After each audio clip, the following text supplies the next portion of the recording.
Hello everyone, welcome to OJD computer education. और आज का हमारा टॉपिक है full stack development road map, जो हम परस्यू करेंगे पाइथन के थ्रू, यानी become a full stack developer using Python. और क्योंकि फुल स्टैक डेवलपमेंट की अगर बात करी जाए तो ये एक ट्रेंडिंग टॉपिक है, ये हर साल अपडेट होता रहता है, टेक्नोलॉजीज में अपडेटेशन होता रहता है, कुछ नई चीज़ें आती रहती हैं।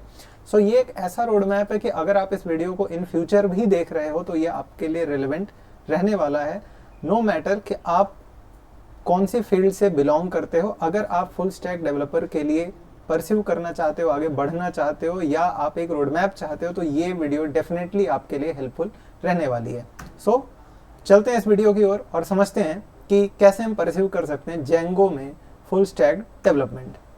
अगर Django full stack development road map की बात करी जाए तो वहाँ पे सबसे पहले आपका जो स्टार्टिंग पॉइंट होता है, यानी स्टेप 1 होता है, वो होता है गेटिंग स्टार्टेड। आप सबसे पहले एक नींव रखते हो, एक बेसलाइन आप रखते हैं, और आप उसके बाद उस क्षेत्र में, उस फील्ड में आगे बढ़ने के लिए प्रयासरत हो जाते हैं, यानी आप बेसिकली ट्राई आउट करना शुरू कर देते हैं। मेरे कहने का मतलब कि आप समझते हैं कि कैसे वेब इंजन काम करता है, कैसे इंटरनेट वर्क करता है, ये पूरा का पूरा करिकुलम कैसे चल रहा होता है, कैसे एपीआईज वगैरह होती हैं। तो आप इसके बारे में एक रफ आइडिया, बेसिक आइडिया लेते हैं, क्योंकि डे टू डे की लाइफ में आप एज अ यूजर देख रहे होते हैं इंटरनेट को, बट जब आप उसी को डेवलप करने बैठते हैं, यानी full stack development is all about developing an internet और अ सर्विस थ्रू इंटरनेट। सो जब डेवलपमेंट की बात आती है तो हमें थोड़ा क्रिएटिविटी या एक अलग पर्सपेक्टिव से उस चीज़ को देखना पड़ता है। तो स्टेप फर्स्ट में हम उसी को काउंटर करते हैं कि हम एज अ यूजर ना सोच के एज अ डेवलपर सोचते हैं।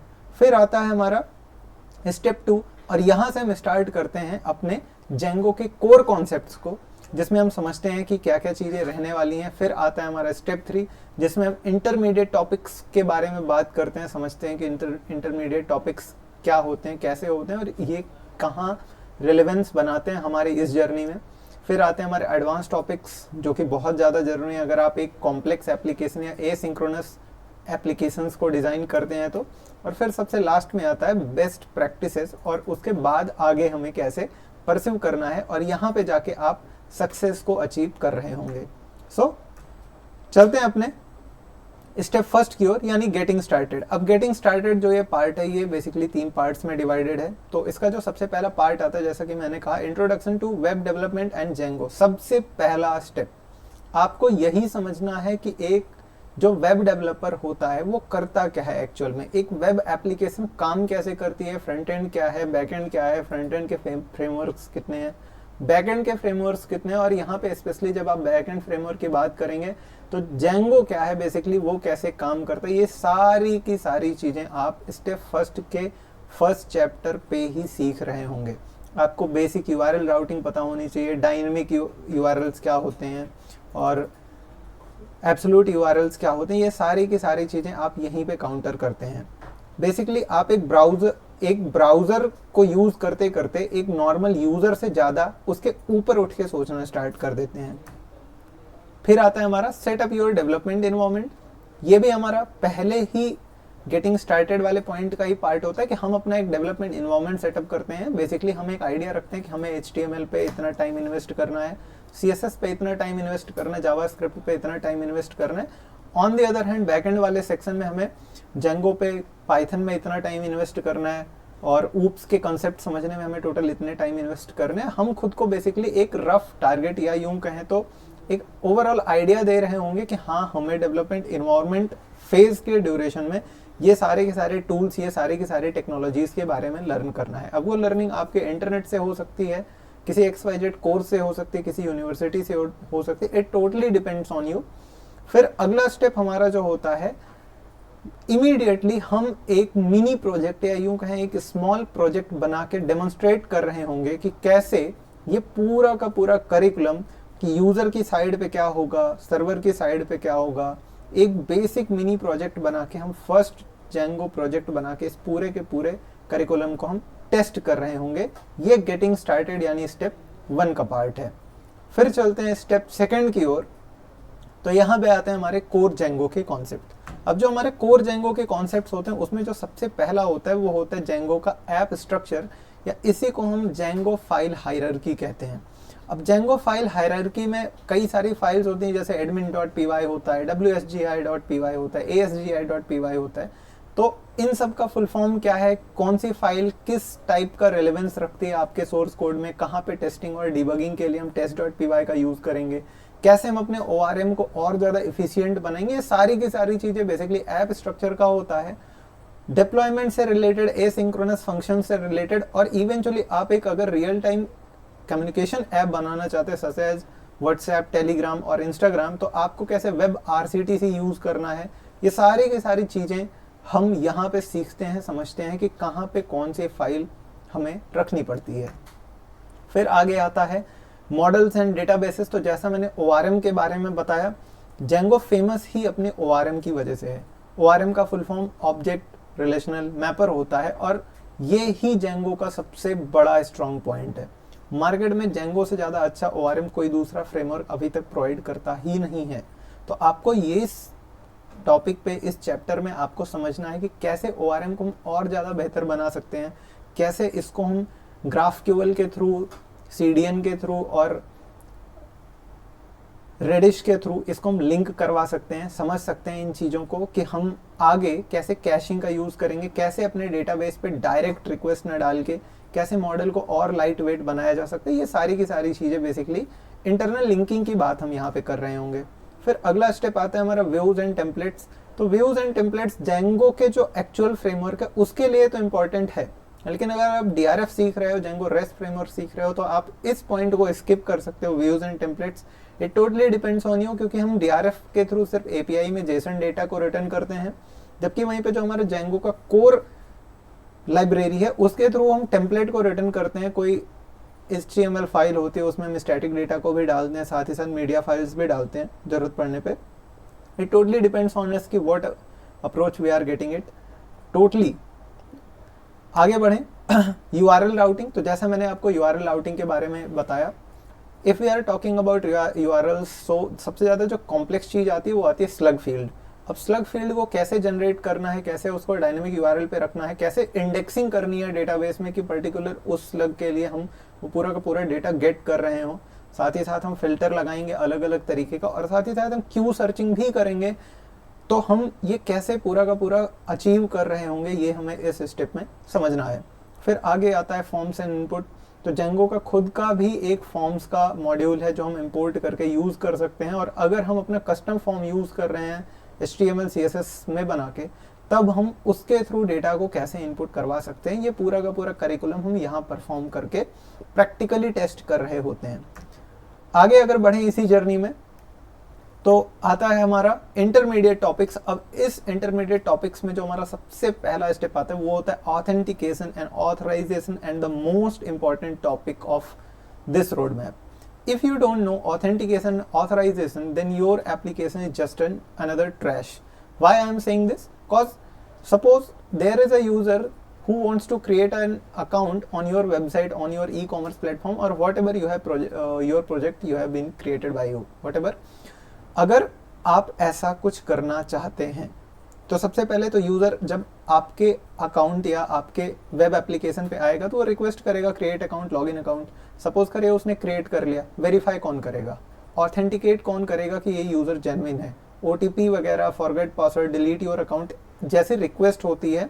जब आप एक फॉर्म बनाते हो तो वहाँ पे एक्शन और मेथड 2 फील्ड्स होती हैं, जहाँ पे आप प्रॉपरली डिफाइन करते हो कि जब यूज़र आएगा तो अगर ये एनोनिमस यूज़र है तो उसके लिए हमें इस टाइप के डेटा को दिखाना है, और अगर वो एनोनिमस यूज़र नहीं है, कोई पर्टिकुलर यूज़र है जो कि पहले से साइन इन है, तो उसके लिए हमें ऐसे डेटा को दिखाना है। साथ ही साथ सपोज करें उसी ई-कॉमर्स प्लेटफॉर्म पे एक यूज़र है जो एज अ सेलर काम कर रहा है और एक नॉर्मल कंज्यूमर है, तो आप ये भी कैसे डिफाइन कर सकते हो। दैट्स वाई हमें इस स्टेप की ज़रूरत पड़ती है, जिसको ऑथेंटिकेशन एंड ऑथराइजेशन कहते हैं। और मेजर पार्ट्स जब आप पढ़ रहे हो तो जेंगो का, तो लोग इसे मिस आउट कर देते हैं। ये बिल्कुल मिस आउट करने की चीज़ नहीं है, बिल्कुल भी नहीं। आगे बढ़े इसी जर्नी में, तो फिर आता है हमारा जेंगो एडमिन इंटरफेस। अब जेंगो एडमिन इंटरफेस हमारा वो एरिया होता है जहाँ पे हमारे एक्चुअल एडमिन उस पूरे के पूरे एप्लीकेशन, पूरे के पूरे प्रोजेक्ट को मैनेज कर सकता है, अगर उसे सही से हैंडल किया गया, अगर उसे सही से डिज़ाइन करा गया। तो हम चाहे तो अपना कस्टम एडमिन इंटरफेस भी डिज़ाइन करके डाल सकते हैं, चाहे तो जो जेंगो का बिल्ट इन एडमिन इंटरफेस आता है, उसे कस्टमाइज कर सकते हैं या चाहे तो हम उसी को एज इट इज यूज कर सकते हैं। अगर आप रिप्लेस करना चाहते हैं जेंगो का जो बाय डिफॉल्ट एडमिन इंटरफेस है, तो उसमें ड्रॉप इन एकदम मतलब ड्रैग ड्रॉप वाला सिस्टम होता है। आप थोड़ा सा कोड करेंगे, अपना पूरा एडमिन इंटरफेस बनाएंगे, आप सीधा सीधा उसको ड्रॉप इन रिप्लेसमेंट कर सकते हैं। और साथ ही साथ अगर आप चाहते हैं कि आपके एडमिन इंटरफेस में ग्राफ्स दिखें, चार्ट्स दिखें, जैसा कि आप डेटा विजुअलाइजेशन करना चाहते हो, तो आप चाहें तो एक्सटर्नल लाइब्रेरीज जैसे प्लॉटली जैसी लाइब्रेरीज का आप हेल्प ले सकते हैं। आगे बढ़ें अगर, तो स्टैटिक मीडिया इन फाइल्स, जैसा कि मैंने आपको पिछले वाले स्टेप में बताया था, अगर आप DRF सीख रहे हैं, अगर इस रोड मैप में आपने सोचा कि मैं बैकएंड का यूज सिर्फ API राउटिंग के लिए करना चाहता हूँ, तब आप टेम्पलेट्स, स्टैटिक फाइल्स, इन दोनों को स्किप कर सकते हैं, क्योंकि हमारी जो स्टैटिक फाइल्स होती हैं वो कहीं ना कहीं हमारे सर्वर पे स्टोर्ड होती हैं। अब ये स्टैटिक फाइल्स डेटाबेस में स्टोर्ड होती हैं, जो कि जेसन के थ्रू डायरेक्टली रिटर्न करवाई जा सकती है। फिर बाद में जो आपका फ्रंट एंड फ्रेमवर्क होगा वो रिक्वेस्ट मार के उस डेटा को रिट्रीव कर लेगा। इसके लिए हमें स्टैटिक फाइल्स को मैनेज करने के लिए बहुत ज़्यादा दिमाग नहीं लगाना पड़ता, बस हमें URL पैटर्न समझना पड़ता है कि जब फ्रंट एंड फ्रेमवर्क हमारा डेटा को गेट करेगा तो हमें कैसे उसे हैंडल करना है। सो आप इसे भी थोड़ा बहुत स्किप कर सकते हैं, बट आई रिकमेंड कि इस पे थोड़ा सा टाइम इन्वेस्ट करना ज़्यादा सही होगा। आगे बढ़ें तो टेस्टिंग, हाँ जेंगो हमें टेस्टिंग की भी एक सर्विस प्रोवाइड करता है, जो कि test.py से लिस्टेड होती है। हम चाहें तो वहाँ पे यूज़ कर सकते हैं अपने पूरे के पूरे टेस्टिंग करिकुलम को। कस्टम डीबगिंग जिसको हम कहते हैं जेंगो की लैंग्वेज में, हम वो भी चेक कर सकते हैं। और सबसे लास्ट में आता है डिप्लॉयमेंट। जी हाँ, हम एडवांस लर्निंग जाने से पहले एक प्रोजेक्ट बना के उसमें इतनी सारी चीज़ों को, जिसमें एक ऑथेंटिकेशन ऑथराइजेशन सिस्टम हो, एडमिन इंटरफेस हो, स्टैटिक मीडिया हो, उसका हमने टेस्टिंग किया हो अलग अलग IP पे, अलग अलग पोर्ट पे, और फिर उसको हम लास्ट में डिप्लॉय करके देख रहे होंगे। कोई भी फ्री सर्विस हो सकती है, पाइथन एनीवेयर हो सकता है, वर्सल हो सकता है, ऐसे करके कई सारी सर्विसेज हैं, उन पे डिप्लॉय करके देख रहे होंगे। नेटलीफाई हो सकता है आप रूबी ऑन रेल्स पे डिप्लॉय कर दें। आगे बढ़ें एडवांस लर्निंग की ओर, तो इस एडवांस लर्निंग में जो हमारा स्टेप फर्स्ट आता है वो होता है हमारा DRF, Django rest framework, the most important topic of this road map. Again Django rest framework actually होता जेंगो ही है, बस ये टेम्पलेट्स को ना रिटर्न करके ये रिटर्न करता है जेसन डेटा को। जेसन डेटा यूं कहें तो आपके जेंगो में जो व्यूज बने होते हैं, उन व्यूज में डायरेक्टली ये किसी टेम्पलेट को न रेंडर करवा के ये एक डेटा को रिटर्न करता है। अब वो डेटा फ्रंट एंड पे जाता है किसी दूसरे फ्रेमवर्क पे थ्रू API। तो बेसिकली आप इसके थ्रू रेस्ट API बनाते हो। कुल मिला के बात सिर्फ इतनी सी है। और अगर आप APIs के लिए सीरियस हैं तो आपको डेफिनेटली इसमें टाइम इन्वेस्ट करना चाहिए, क्योंकि अगेन इसमें वही कैपेबिलिटीज हैं जो जेंगो में है, जैसे एक स्ट्रॉन्ग ORM।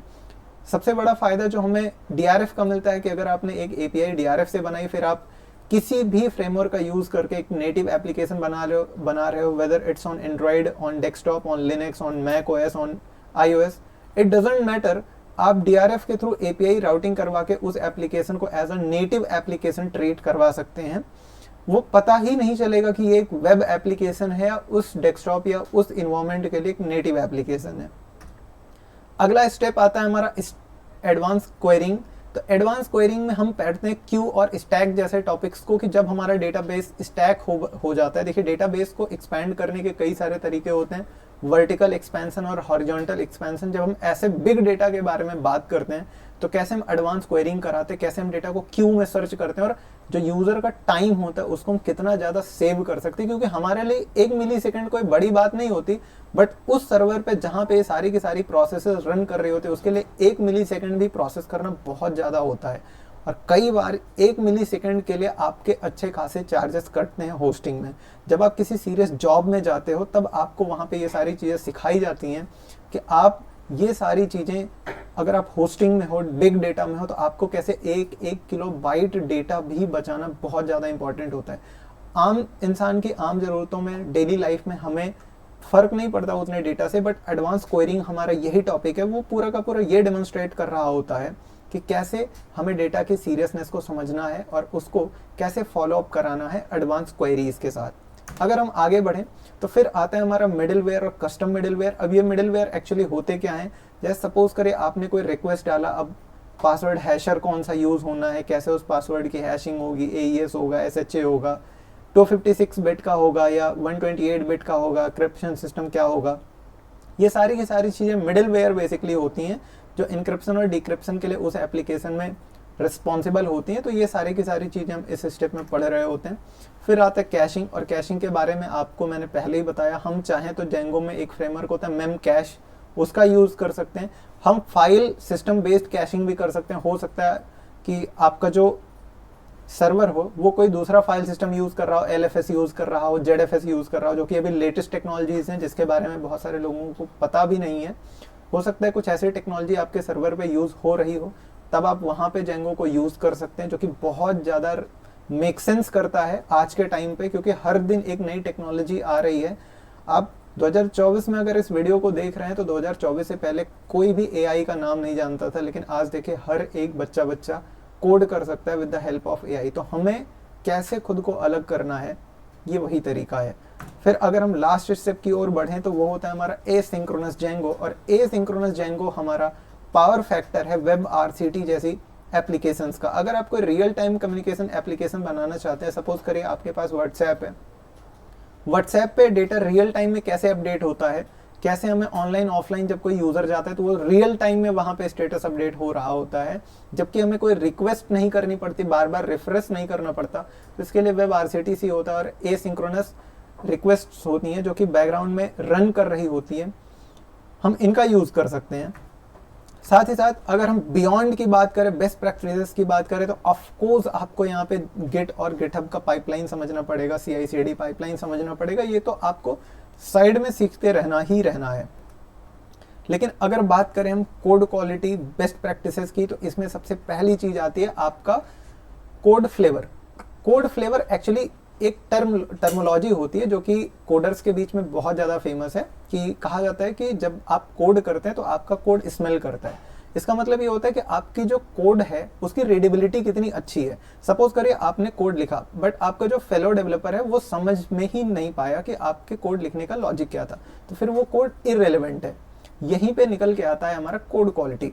तो आप यहाँ पे वो चीज़ें सीखते हैं जो इंडस्ट्री के बैकग्राउंड में, या यूँ कहें तो इंडस्ट्री को आगे बढ़ाने के लिए बहुत ज़्यादा रिस्पॉन्सिबल होती है, और ये आपके रिज्यूमे का एक अच्छा पोर्शन हो सकता है जो कि HR पे जाके एक अच्छा इम्पैक्ट डालेगा कि कोड क्वालिटी जैसी चीज़ें आपके अंदर हैं। फिर जेंगो को सिक्योर करना। रिमेंबर, जब भी आप एक जेंगो की एप्लीकेशन बनाते हैं तो वो आपको एक सिक्योरिटी की प्रोवाइड करता है, या सीक्रेट की प्रोवाइड करता है एक्चुअली। उस सीक्रेट की को कैसे हमें मेंटेन करना है, कैसे हमें ये देखना है ध्यान में कि ये जो हमारी सिक्योरिटी की है वो रिवील ना हो पब्लिकली, और उस पूरे के पूरे एप्लीकेशन को कैसे हमें सिक्योर करना है, कहाँ पे हमें लॉगिन रिक्वायर्ड जैसी चीज़ों का यूज़ करना है, सारी की सारी चीज़ें। फिर परफॉर्मेंस ऑप्टिमाइजेशन हम कर सकते हैं, जैसे कि मैंने कैशिंग वगैरह के बारे में बताया। हम चाहें तो पैरेलली टास्क को रन करवा सकते हैं। स्केलिंग आर्किटेक्चर यूज़ कर सकते हैं, और मैंने आपको बताया दो तरह की स्केलिंग होती है, एक हॉरिजॉन्टल स्केलिंग होती है, एक वर्टिकल स्केलिंग हो सकती है, जिसमें हम कंकरेंसी जैसी चीज़ों का यूज़ करते हैं। और सबसे लास्ट में आता है कम्युनिटी एंड कंटिन्यूअस लर्निंग। अब अगर जेंगो कम्युनिटी के बारे में बात करी जाए तो ये बहुत ही ज़्यादा फ्रेंडली कम्युनिटी है, जिसके पूरे के पूरे रिसोर्सेज तो आपको जेंगो डॉक्स पे ही मिल जाते हैं। बाकी अगर आप इंटरेस्टेड हैं तो आप और भी जगह से, जैसे स्टैक ओवरफ्लो हो गया, वहाँ पे जाके सर्च कर सकते हैं। साथ ही साथ अगर आप जेंगो सीखने में इतना ही ज़्यादा इंटरेस्टेड है तो मैं आपको रिकमेंड करूँगा कि पहले आप अपना टाइम पाइथन में इन्वेस्ट करें, क्योंकि अगर आपको एक बार फ्लुएंटली पाइथन आ गया, पाइथन में अगर आपने क्लासेस और पॉलीमॉर्फिज्म जैसी चीज़ें एक बार आपने आसानी से समझ ली, तो फिर जेंगो में आपको ज़्यादा टाइम नहीं लगेगा इसके साथ यूज टू होने में, क्योंकि ये पूरा पाइथन बेस्ड ही है। तो ये था एक रोड मैप जिसमें हमने स्टेप बाय स्टेप बात करी इस पूरे के पूरे कोर्स के बारे में, कि कैसे आप एक जेंगो डेवलपमेंट रोड मैप को फॉलो करके एट द एंड आप सक्सेस को अचीव कर रहे होंगे। ये वीडियो आपको कैसा लगा हमें फीडबैक करके बताएं। अगर ये वीडियो आपके लिए हेल्पफुल रहा हो तो कमेंट लिखें, लाइक करें इस वीडियो को, और अपने उस दोस्त के साथ शेयर करें जिसे लगता है कि उसे वेब डेवलपमेंट करना ज़्यादा जरूरी है। और साथ ही साथ अगर आप पाइथन में इंटरेस्टेड है तो पाइथन के क्रैश कोर्स की लिंक मैंने इस वीडियो के नीचे डिस्क्रिप्शन में दे दी है, उसे भी देखना ना भूलें। Thank you.